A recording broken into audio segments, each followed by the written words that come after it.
નમસ્કાર મિત્રો. નમસ્કાર મિત્રો. ગયા લેક્ચરમાં આપણે છેલ્લે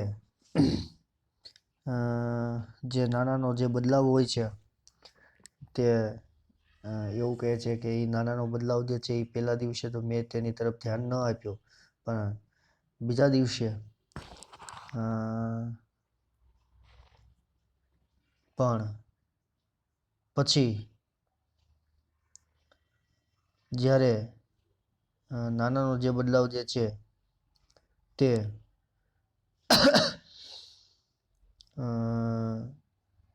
વધારે સ્પષ્ટ થઈ ગયો કે મેં નાનીનું કપ સિરપ લેતા પકડી પાડ્યા. જેમ નાની લેતા એ જ રીતે એ જ પ્રમાણે તેઓ ઢાંકણામાં કાઢી કપ સિરપ કાઢી રહ્યા હતા. તો એવું કહે છે, મેં એમને પૂછ્યું, તમે આ શું કરી રહ્યા છો? What state you are doing? તો નાના કહે છે, નાના શું કહે છે? What am I suppose to do then? This dumb cup just doesn't let up. તો એ શું કહે છે? What I am suppose to do then? તો પછી મારે બીજું શું કરવું? ધીસ ડમ કફ, આ હલકટ, ડમ એટલે હલકટ, આ ડમ કફ ખાંસી જસ્ટ ડઝન્ટ લેટ અપ, હેઠી જ બેસતી નથી. ઓહો, શું કહે છે? પેલા દિવસે તો જે નાના જે છે એ જ્યારે નાનીના પલંગ ઉપર બેઠા હતા ત્યારે તેમનો જે બદલાવ હતો એ તરફ મેં ધ્યાન ન આપ્યું, પણ પછી તેમનો જે બદલાવ થયો એ વધારે સ્પષ્ટ થઈ ગયો. ક્યારે? કે જ્યારે મેં નાનીની કફ સિરપ લેતા જોયા. જે રીતે નાની લેતા હતા એટલા જ પ્રમાણમાં મેં તેમને કફ સિરપ કાઢતા જોયા. એટલે કે મેં પૂછ્યું કે તમે શું કરી રહ્યા છો? તો નાનાએ શું જવાબ આપ્યો? તો મારે શું કરવું? આ હલકટ ખાંસી જે છે એ જરાય હેઠી જ બેસતી નથી, એટલે કે બંધ જ થતી નથી. Exactly the same tune of fresh that Nani would have use. આ બરાબર એ જ શબ્દો હતા જે નાનીએ વાપર્યા હોત. આ એ જ શબ્દ જે નાની શબ્દ વાપરતા એમ. હી પોઝ, તે અટક્યા. Threw me look and said, મારી સામે એક નજર નાખી અને કહ્યું, when this bottle get over get me a new one. જ્યારે આ બોટલ પૂરી થઈ જાય ત્યારે મને નવી લાવી આપજે. શું કે નાના જે છે શું કીધું એણે? કે તમે આ શું કરી રહ્યા છો? તો કે મારે બીજું શું કરવું? આ ખાંસી જે છે એ મદદ થતી નથી. એ જ શબ્દો હતા જે નાનીએ વાપર્યા હોત. આ ખાંસી નાની આવું જ બોલતા, બરોબર છે. થોડી વાર એ અટકે છે. કોણ? નાના. મારી તરફ એકવાર જોવે છે, નજર નાખે છે અને કહે છે કે આ બોટલ પૂરી થાય તો મને નવી બોટલ લઈ આપજે. I was a little taken aback. હું ઘડીક તો I was a little taken aback, પાછો ફર્યો, એટલે કે ઘડીક તો હું ચોંકી ગયો. I had never heard him coughing. મેં એમને ક્યારેય ખાંસી ખાતા સાંભળ્યા ન હતા. મેં એમને ક્યારેય ખાંસી ખાતા સાંભળ્યા ન હતા. તેમનો એ દીકરો છે ને એ જોવે છે કે મેં એમને ક્યારેય ખાંસી સાંભળતા જોયા ન હતા. But this was nothing compare to the shock he gave me a few days letter. પણ થોડા દિવસો બાદ એમણે જે મને આઘાત આપ્યો, shocking to the shock he gave me a few days letter, પણ થોડા દિવસ પછી તેમણે મને જે આઘાત આપ્યો એની સરખામણીમાં કમ્પેર આ આઘાત કંઈ જ ન હતો. આ આઘાત તો પેલો આઘાત કયો?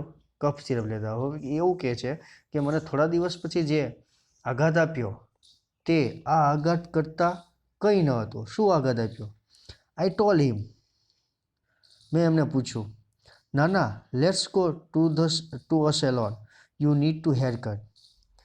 જોજો શું કહે છે કે મેં એમને પૂછ્યું કે નાના ચાલો આપણે હજામની દુકાને જઈએ. એમનો જે પૌત્ર જે છે એમની દીકરીનો છોકરો એ કહે છે કે ચાલો આપણે હજામની દુકાને જઈએ. You need a hair cut. તમારે તમારા વાળ કપાવવાના થયા છે. તમારે તમારા વાળ કાપવાના.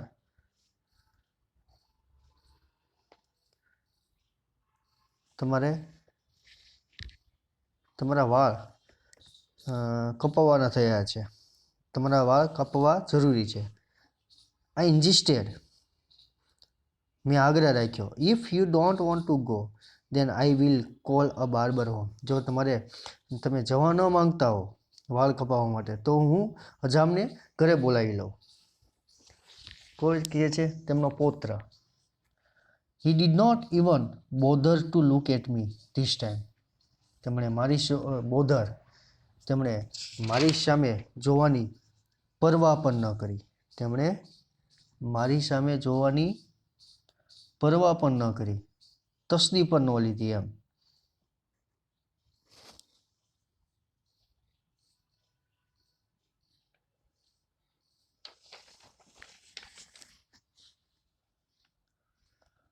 હી began to shake his head.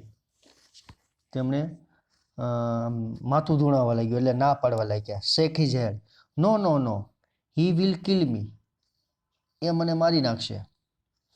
He does not like my hair cut short. તેમને મારા નાના વાળ રાખવા ગમતા નથી. He will never approve. તેને આ મંજૂર નહીં હોય. શું? મારા નાના વાળ. શું કહે છે?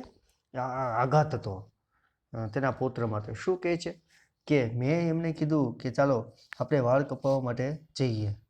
કે પૌત્ર કહે છે મેં એવો આગ્રહ કર્યો કે જો તમારે દુકાને વાળ કપાવવા ન જવું હોય તો હું બાબરને અહીંયા બોલાવી લઉં. તો એમણે મારી સામે જોયું પણ નહીં અને માથું ધૂણાવવા લાગ્યા, ના પાડવા લાગ્યા કે એ મને મારી નાખશે. અને મારા વાળ જે છે એ નાના રાખવા તેમને ગમતા નથી. મારા વાળ ટૂંકા રાખવા તેમને ગમતા નથી. એ ક્યારેય મારા નાના વાળને મંજૂર રાખશે નહીં. કોણ કહે છે એવું? નાના. પણ નાના જે છે એ ડબલ લાઈફ જીવે છે. ક્યારેક નાની બની જાય છે, ક્યારેક નાના રહે છે. સમજાય છે? આ લેશનમાં એમનો માનસિક એટલો આઘાત લાગ્યો છે નાની ગુજરી ગયા એટલે. His intonation was nasal. બરાબર લાઈક નાનીશ, એક્ઝેક્ટલી લાઈક નાનીશ. બરાબર નાનીની જેમ તેમના શબ્દો નાકમાંથી બોલતા હતા. નાની જેમ નાકમાંથી બોલતા એમના શબ્દો જે છે ને નાનીના શબ્દો એ નાકમાંથી બોલતા હતા. It seems as if he was નાની who was speaking. એવું લાગતું કે જાણે નાની બોલી રહ્યા હતા.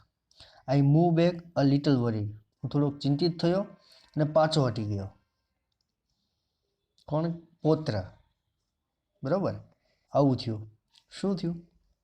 કે મેં એમને વાળ કપાવવાનું કીધું એટલે એમને ના પડ્યા કે એમને મારા ટૂંકા વાળ ગમતા નથી.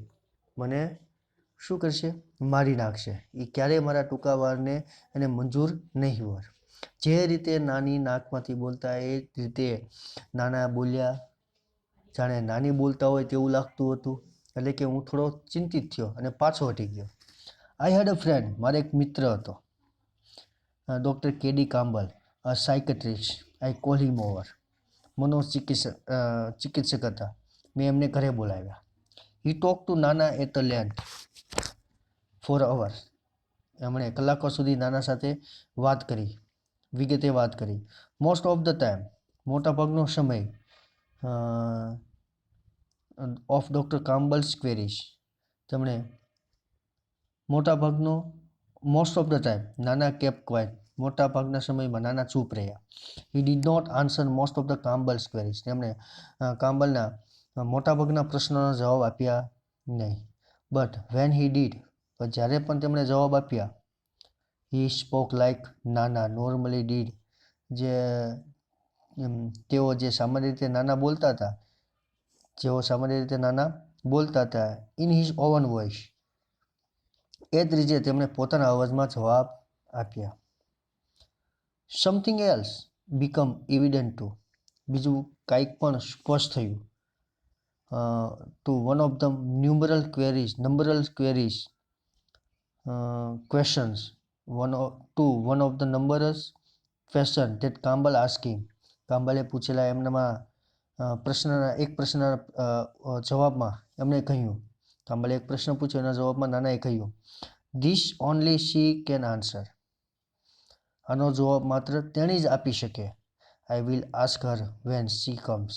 તેણી જ્યારે આવશે ત્યારે હું તેને પૂછી લઈશ. શું કહે છે કે મારે એક ફ્રેન્ડ છે કેડી કામ્બલ, એને મનોચિકિત્સક છે, એને મેં ઘરે બોલાવ્યા. એમણે કલાકો સુધી નાના સાથે વિગતે વાત કરી. મોટા ભાગના સમયમાં નાના જે છે એ ચૂપ રહ્યા. મોટાભાગે કામ્બલે પૂછેલા પ્રશ્નોના જવાબ આપ્યા નહીં, પણ જ્યારે પણ જવાબ આપ્યા ત્યારે તેમણે નાના બોલતા હતા અને તે રીતે તેમના પોતાના અવાજમાં જવાબ આપ્યા. કોણે? નાનાએ. પણ બીજું એક સ્પષ્ટ થયું. શું? કે ડૉક્ટર કામ્બલે પૂછેલા એક પ્રશ્નના જવાબમાં તેમણે જવાબ આપ્યો. નાનાએ શું જવાબ આપ્યો? કે આ પ્રશ્નનો જવાબ જે છે તે માત્ર નાની જ આપી શકે. તેણી જ્યારે આવશે ત્યારે હું તેણીને પૂછી લઈશ. Doctor Kamble shot back. Where has she gone? જ્યારે આવો જવાબ આપ્યો નાનાએ કે તેણી આવશે ત્યારે હું તેણીને પૂછી લઈશ, તો કામ્બલે તરત જ પૂછી નાખ્યું. શોર્ટ બેક, તરત જ પૂછી નાખ્યું. Where has she gone? તેણી ક્યાં ગઈ છે? The end of this lips curl up a little in a smile. ઓહ! હાસ્ય મુદ્રામાં તેમના હોઠ ખૂણા જરાક મરડાયા, એટલે આમ હસ્યા થોડુંક એમ. ઓહ! શી ડઝન્ટ રિયલી ઇવર ટેલ મી હર વેરએબાઉટ્સ. થોડાક આમ હાસ્યની મુદ્રામાં તેમના હોઠના ખૂણા જરાક મરડાયા. અરે, તેણી ખરેખર ક્યારેક મને તેણીના ઠેકાણા કહેતી નથી. શું કહે છે? એક પ્રશ્ન પૂછે છે ડૉક્ટર કામ્બલ, ત્યારે નાના જે છે એ જવાબ આપે છે. શું જવાબ આપે છે? કે આનો જવાબ માત્ર તેણી જ આપી શકે. જ્યારે તેણી આવશે, એટલે કે નાની આવશે ત્યારે હું તેને પૂછી લઈશ. તો ડૉક્ટર કામ્બલ જે છે એ તરત પ્રશ્ન પૂછે, તેણી ક્યાં ગઈ છે? તો હસતા મોઢે થોડા ખૂણા જે છે હોઠના એ મરડાય છે અને કહે છે કે તેણી ખરેખર ક્યારેય મને તેણીના ઠેકાણા કહેતી નથી. વેન નાના લેફ્ટ, જ્યારે નાના ગયા, ડૉક્ટર કામ્બલ સેડ, ડૉક્ટર કામ્બલે કહ્યું, હી ડઝ નોટ પરસીવ યોર નાની એઝ અ ડેડ. એ તમારી નાનીને મૃત સમજતા નથી. કોણ? નાના. ડૉક્ટર કામ્બલ કહે છે, he has begun to live a double life. તેઓ બેવડું જીવન જીવવાનું શરૂ કરી દીધું છે. કોણે? નાનાએ. ઇનફેક્ટ, હકીકતમાં that's more of her and less of him. તેઓ બેવડું જીવન તેણીનું વધારે અને પોતાનું ઓછું જીવે છે. કોણ? નાના. નાનીનું જીવન વધારે, બેવડું જીવન જીવે છે. નાનીનું જીવન વધારે જીવે છે અને પોતાનું જીવન ઓછું જીવે છે. He has begun two think of himself as a નાની. તેઓ પોતાની જાતને નાની માનવા લાગ્યા છે. કોણ? નાના. વોટ એવર હેપન, જે પણ કાંઈ થાય છે, ઇટ હેપન ટુ હર. તે નાની સાથે થાય છે. હર એટલે તેણી સાથે થાય છે. She is one who needs to be feed. તેણીને માટે જમવું પડે છે. She is one of who feels thirsty. તેણીને તરસ લાગે છે. She is the one who feels the pain. તેણીને દુઃખ દર થાય છે. કોને? નાનીને. And it is he who takes the medicine. અને દવાઓ તે નાના લે છે. He only swallow the pills on her behalf. તેઓ તેણીના વતીથી ગોળીઓ ગળે છે. શું કહે છે હવે ડૉક્ટર કામ્બલ? જ્યારે નાના ગયા એટલે નાનાને ડૉક્ટર કામ્બલ કહે છે, શું કહે છે? કે તમારી નાનીને તેઓ મૃત સમજતા નથી. કોણ? નાના. તેઓ બેવડું જીવન જીવવા લાગ્યા છે. હકીકતમાં તેઓ નાનીનું જીવન વધારે જીવે છે અને પોતાનું જીવન ઓછું જીવે છે. તેઓ પોતાની જાતને નાની માનવા લાગ્યા છે. કોણ? નાના. જે પણ કાંઈ થાય છે તે નાનીને થાય છે. નાનીને માટે જમવું પડે છે. ભૂખ લાગે તો નાનીને માટે જમવું પડે છે. નાનીને તરસ લાગે છે. નાનીને દુઃખ દર થાય છે અને દવાઓ જે છે એ નાના લે છે. તેઓ જે છે તે નાની વતી ગોળીઓ ગળે છે. કોણ? નાના. I drove the good doctor back to his home. હું સારા ડૉક્ટરને તેમના ઘરે લઈ ગયો. હી સેડ ધેટ નાના was suffering from a sort of dissociative personality disorder. તો તેમણે કહ્યું કે નાના એક પ્રકારના ડિસોસિએટિવ પર્સનાલિટી ડિસઓર્ડરથી પીડાય છે. એટલે આ એક માનસિક રોગ છે. Dissociative personality disorder. શું કહે છે? આજે ડૉક્ટર કાંબલ છે જે હું કે સારા ડૉક્ટરને તેમના ઘરે લઈ ગયો. કોના ઘરે? આ નાનાના ઘરે. તો એમણે કહ્યું કે તેમને ડિસોસિએટિવ પર્સનાલિટી ડિસઓર્ડરથી પીડાય છે. The condition was little understood. આ સ્થિતિ સમજવી સહેલી નથી. હી સેડ, તેણે કહ્યું. And there was no sure cure for it. અને તેનો કોઈ ચોક્કસ ઇલાજ નથી. આ જે ડિસોસિએટિવ પર્સનાલિટી ડિસઓર્ડરથી જે પીડાય છે એનો કોઈ ચોક્કસ ઇલાજ નથી. એ છે તેમણે કહ્યું, we will keep at it. અમે આપણે આ યથાસ્થિતિ જે છે તે જાળવી રાખવા ડુ અવર બેસ્ટ. આપણે શ્રેષ્ઠ પ્રયત્ન કરી છૂટીશું.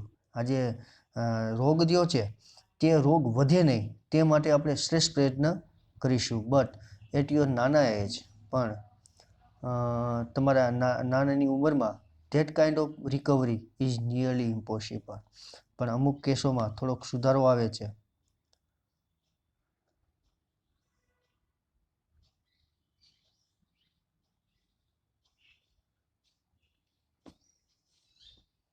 પણ તમારી નાનાની ઉંમરમાં આ પ્રકારની રોગમુક્તિ લગભગ અશક્ય છે. શું કહે છે? શું કહે છે આમાં? કે હું એક ભલા ડૉક્ટરને લઈ ગયો, એણે કહ્યું કે તમે આ નાના જે છે એ ડિસોસિએટિવ પર્સનાલિટી ડિસઓર્ડરથી પીડાય છે. આ સ્થિતિ સમજવી સહેલી નથી. તેમણે એવું પણ ઉમેર્યું કે આનો કોઈ ચોક્કસ ઇલાજ નથી. આપણે જે આ સ્થિતિ જે છે તેને જાળવી રાખવા શ્રેષ્ઠ પ્રયત્ન કરીશું. પણ તમારી આ જે નાનાની ઉંમર જે છે આ પ્રકારની રોગમુક્તિ લગભગ અશક્ય છે. એટલે તમારે નાનાની ઉંમર છે એટલે આ રોગ મટી શકે નહીં. As I was about to leave he asked me. જેવો હું જવા માટે ઉઠ્યો તેમણે મને પૂછ્યું, ટેલ મી વન થિંગ. કોણે? ડૉક્ટરે પૂછ્યું. શું કીધું? મને એક વાત કહો. How does it make any difference to you whether he is Nana or think himself to be a Nani? શું કહે છે? ડૉક્ટર પાસે હતા. જેવો હું જવા માટે ઉઠ્યો તો તેમણે મને પૂછ્યું. કોને? ડૉક્ટરે. મને એક વાત કહો, એ નાના છે કે તેઓ પોતાની જાતને નાની માને છે? એ બાબતથી તમને શું ફરક પડે? કોણ કહે છે? ડૉક્ટર. કે એ પોતાની જાતને નાની માને અથવા એ પોતાની જાતને નાના માને તો તમને શું ફરક પડે? How does it change anything whether he it's રાયતા by staying your Nana or refuse to eat raita by morphing into your નાની? એ નાના તરીકે રાયતું ખાય કે પોતાની જાતને નાનીમાં પરિવર્તન કરીને રાયતું ખાવાની મના કરે એવી પરિસ્થિતિ કેવી રીતે બદલાય? કોણ કહે છે? ડૉક્ટર. કે જો નાના તરીકે રાયતું ખાય, નાનાને રાયતા ભાવે એટલે એ ખાય, અને પોતાની જાતને નાનીમાં પરિવર્તન કરે તો રાયતું ખાવાની ના પાડે. આવી પરિસ્થિતિ કેવી રીતે બદલાય? સમજાય છે? કોણ કહે છે? ડૉક્ટર. શું કહે છે? હું જવા નીકળ્યો તો ડૉક્ટરે એવું કીધું કે નાના તરીકે પોતાની જાતને માની રાખે કે નાની તરીકે પોતાની જાતને માને, એમાં તમને શું ફરક પડે? જો નાના તરીકે રાયતું ખાય અને નાની તરીકે નાનીમાં પરિવર્તન કરીને એ રાયતાની ના પાડે તો આવી પરિસ્થિતિ કેવી રીતે બદલાય એમ? Let him leave his life any way he wants to do. મારે કહેવાનું એ છે, આ વિચિત્ર વાત અસ્વાભાવિક નથી. શું કહે છે? કે એમને જેમ છે તેમ રહેવા દો. એ જે રીતે ઈચ્છતા હોય એ રીતે એમને જીવન જીવવા દો. કોણ કહે છે? ડૉક્ટર. સમજાય છે? એમને સમજાવે છે કે નાના તરીકે રહે તો શું વાંધો નહીં, નાની તરીકે રહે તો પણ શું વાંધો? સમજાય છે? રાયતું નાના તરીકે રાયતું ખાય છે અને નાની તરીકે રાયતું ખાવાની ના પડે છે. આ પરિસ્થિતિ કેમ બદલાય? ટૂંકમાં એમને જેમ રહેવું છે તેમ રહેવા દો. જે રીતે ઈચ્છતા હોય તેમ તેમને જીવન જીવવા દો. I was late coming back home. મારે ઘરે આવવામાં મોડું થયું. But I did feel quite unburden and a lot less worried by what doctor Kamble had said. પણ ડૉક્ટર કાંબલે જે કહ્યું એનાથી મને બોજામુક્ત તેમજ ચિંતામુક્ત થયાનો અહેસાસ થયો. અનબર્ડન બોજામુક્ત એન્ડ લેસ વરીડ ચિંતામુક્ત થયાનો અહેસાસ થયો. આઈ થોટ, મેં વિચાર્યું. ધ વે નાના હેડ મેડ ઇઝ એડજસ્ટમેન્ટ વિથ નાની, જે રીતે નાનાએ નાની સાથે એડજસ્ટમેન્ટ સમાયોજન સુમેળ કરી લીધો છે. We too should make adjustment with him, તો અમારે પણ તેમની સાથે સુમેળ કરી લેવો જોઈએ. કોણ કહે છે? તેમનો પુત્ર. ઘરે આવ્યો, મોડું થયું, પણ જે ડૉક્ટર કાંબલે જે કહ્યું એનાથી હું બોજામુક્ત અને ચિંતામુક્ત થઈ ગયો એવો અહેસાસ થયો. એનો પુત્ર કહે છે. એટલે કે મેં વિચાર્યું, શું વિચાર્યું? કે નાનાએ નાની સાથે સમાયોજન સુમેળ કરી લીધો છે, તો અમારે પણ નાના સાથે સુમેળ કરી લેવો જોઈએ. આઈ રીચ હોમ, હું ઘરે પહોંચ્યો. When I walk in to નાનાસ રૂમ, જ્યારે હું નાના રૂમમાં ટુ વેક હિમ અપ, જ્યારે હું તેમને નાનાને રૂમમાં ઉઠાડવા માટે ગયો, જગાડવા માટે ગયો. I found him sleeping in નાનીઝ બેડ, મેં તેમને નાનીના પલંગમાં સૂતા જોયા. I lifted the blanket to wake him up, મેં એમને ઉઠાડવા ધાબળો ઉપાડ્યો. આઈ વોઝ સ્ટન, અને હું ચકિત થઈ ગયો, દગાઈ ગયો. હી વોઝ સ્લીપિંગ ઇન નાનીઝ ધોતી એન્ડ બ્લાઉઝ, મેં તેમને નાનીની ધોતી અને બ્લાઉઝમાં પહેરીને સૂતેલા હતા. એટલે અહીંયા નાના જે છે એ મરી જાય છે. સમજે છે? આ લેસન એડજસ્ટમેન્ટ શું કહેવા માગે છે? કે નાના જે છે તે નાનીની રીતે નાની સાથે સુમેળ કરી લીધો છે. તો અહીંયા પુત્ર એવું કહે છે કે અમારે પણ નાના સાથે સમાયોજન કરી લેવું જોઈએ, એડજસ્ટમેન્ટ કરી લેવું જોઈએ. ઓકે વિદ્યાર્થી મિત્રો, અહીંયા છેલ્લે શું કહે છે કે હું ઘરે પહોંચ્યો, હું નાનાને રૂમમાં જગાડવા માટે ગયો, તો નાના જે છે એ નાનીના પલંગમાં સૂતા હતા. મેં એમને ઉઠાડવાનો પ્રયત્ન કર્યો, ધાબળો ખેંચ્યો, એટલે હું જોઈને દગાઈ ગયો કે નાનીની ધોતી અને બ્લાઉઝ પહેરીને સૂતેલા હતા. મિત્રો, અહીંયા આ લેસન જે છે તે અહીંયા પૂરો થાય છે. નેક્સ્ટ લેક્ચરમાં આપણે નવા લેસનનો અભ્યાસ કરીશું. ત્યાં સુધી વિદ્યાર્થી મિત્રો, આભાર.